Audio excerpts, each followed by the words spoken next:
Hi, my name is Odette Worrell and I'm with Find Your Organic Soul.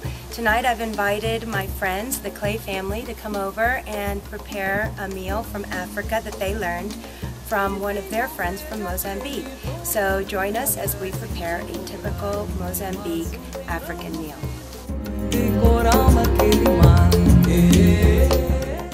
Hi, this is Odette Worrell and these are my friends, the Clay family. Randy and Shane Clay, and they are going to prepare a meal from Mozambique. It's a hemp curry, and Shane can tell you a little bit more about it. Alright. Well, this dish is inspired by a, I guess, South African dish. It had obviously altered it by leaving out chicken and a few of the things some people like or don't like, and substituted hemp protein seed. So I believe it's going to be good. Great. Let's see how you do it. Okay, so here we are. Our skillet's already heated up, and I don't know the exact temperature, but you kind of know when you're frying something. You're happy, huh? We're going to start with our curry powder, which is, I'll show you that real quick. Got our curry powder. We'll be putting some Jamaican spice in later, and salt here too.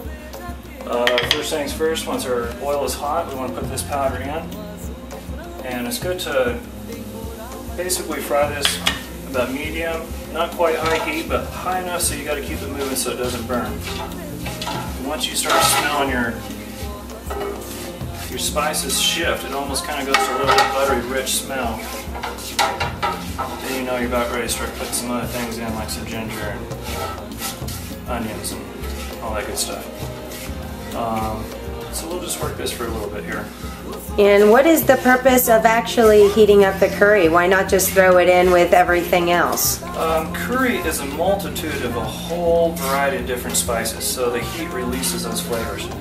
Another good thing to keep in mind when you're doing this dish is you don't want to use any kind of refrigerated vegetables because the cold immediately locks up the flavor. So you want that flavor to be, you want to keep it hot and always riding that edge of heat. So if you say throw cold tomatoes or cold onions in, it's maybe good to start on the other side of the skillet and work it into your seasonings as it warms up. But if that cold hits that flavor, you're gonna lose. It's gonna lock up the flavor of your seasonings. Wow, I never knew that. So that came out of that curry book.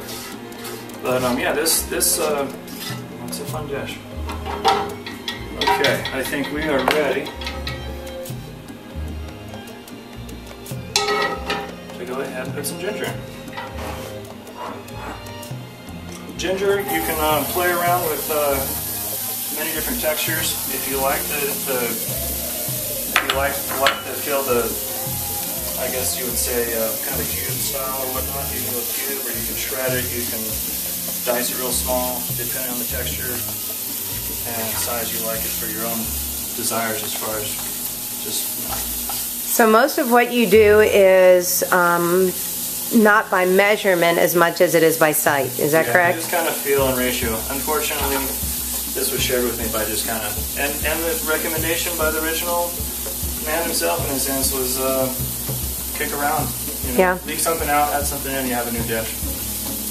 His favorite was cook it up, maybe add some peanut butter at the end. Or, oh wow. You know, there's many different directions you can head with it.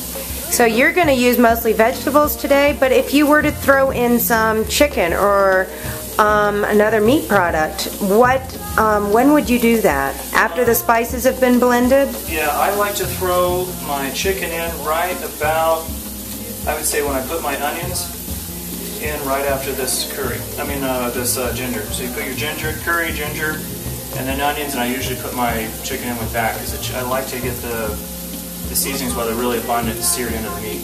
Okay. Now the original recipe, they like to bone in the chicken. You know, so you put the bone in the chicken, it adds more flavor and whatnot on that front too. So that makes sense. To a traditional African recipe. So I have I've shifted to my desires and tastes a little bit over time over the years here. And kind of rule of thumb too is start with something that is out of your vegetables, the firmer vegetables that take longer to cook, start with them first. That way, by the time they get soft, you're not overcooking some other vegetable. Alright, so what are you doing now? Now we're throwing the onions in. So the onions, sometimes I'll do onions first, sometimes I'll do ginger first, depending on how you cut them. The ginger's cut real small, or if say you shred with a peeler or something, then you can throw it in after the onions. But this time we've got our ginger cubed in pieces, so we're going to go ahead and cook it first and get a little softer first. But right now we're pretty much at the stage where we're doing our onions and our curry powder and our ginger. So that's what three parts are together at this moment. Awesome. Alright, so now we have our garlic. We've let our onions and everything get to the texture that we like. Which is nice and soft, right? Yeah, well, you know, that can also be preference. You don't want to go caramelize too far, but I like them. By the time you add everything else, you got to take that into account that they'll continue to soften a little bit because we have a few other vegetables to put in. One word of note, a little bit of warning, or just to kind of be aware of, when you're frying like this, your garlic can burn really easy. So that one you kind of got to keep an eye on. So I have to throw it in kind of the tail end and kind of smell it. You'll smell when the aroma starts to shift. And that's when we'll put our tomatoes in and stop it from frying. 3. Alright, so now we're ready to put our tomatoes in. Our garlic is just at that perfect point where it's heated up, releasing a lot of flavors, but it's not too hot where we're going to burn it. So what I'm going to do, these tomatoes are a little bit cool, so I'm going to put them on half the side of the skillet rather than right on top. That way this cool, there's not such a shock with the flavor and all the seasonings that will come. So as it allows that those cool juices to slowly ease across and not be such a shock on all the spices and stuff on the other side of the skillet. And how long do you cook the tomatoes before mixing the entire concoction together? The nice thing about this is our tomatoes are almost our last stage of our concoction. What we do now with our tomatoes, what I like to do is I like to put a nice sprinkle of Jamaican allspice or any foreign allspice shown and used on a regular basis as Jamaican allspice.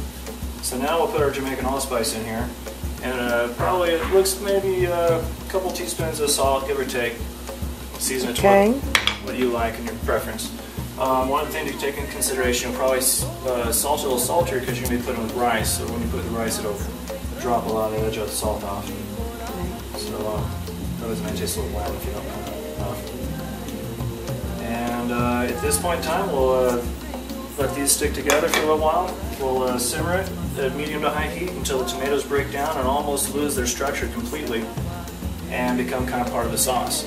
At that point in time, we'll let it cool and we'll put our hemp seed in. That way it gets put in at a cooler temperature and it won't shift any of the good oils, the essential -3s and 6s. Right, because you don't want to heat up hemp. Yeah.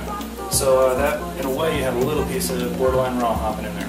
And I see some, is that parsley over there on the... And last and not least, at the very end of that, as it's cool, I throw a nice spoonful of cilantro in there. And that's nice to put in as it's cooled down, so that way it doesn't, the way the flavor releases and whatnot works a lot better that way. Nice. And I think we are in business.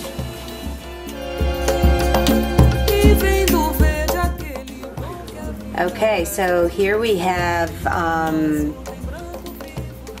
the curry dish in its final stages, and Shane is going to take you through what he does right at the last little bit.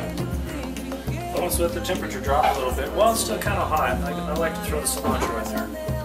And just throw a few leaves. I don't like to chop them up too fine because then the flavor can get a little tough. But you do like, it's nice to have a nice little toss that in there. I like to stir that in. And once I stir this in and the temperature drops just a little bit more, I'll throw the hemp seed in. And that'll be our main source of protein. Great, and you said that toasted coconut is a good thing to add, and even some just coconut in general, milk. Coconut milk, yeah, you can play around with it. There's many different directions of flavor you can go. Great, and peanut butter. Peanut butter, that's right, you mentioned that. That's a real big one in South Africa. And throw this on top of rice, and that would be your curry dish? Yep, you could throw this on some rice. Down in Africa, and according to what I've read and whatnot, those areas for rice would be your main dish. This is what makes it taste good. Thanks, Shane. That's my pleasure.